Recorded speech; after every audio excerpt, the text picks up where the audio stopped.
What's super cool about maintenance, doing it well means making the resident happy. And doing it well also means reduce costs, ultimately, including turnover costs, right?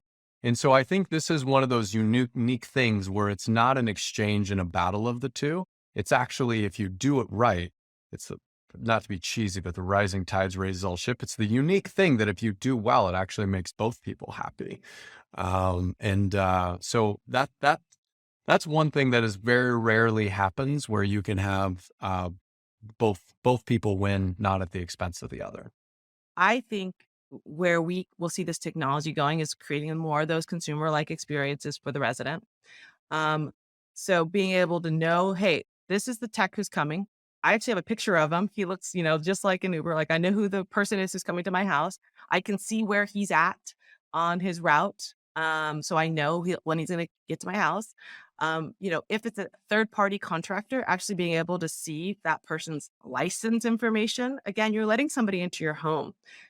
It'll be nice to know that there's a vetted person.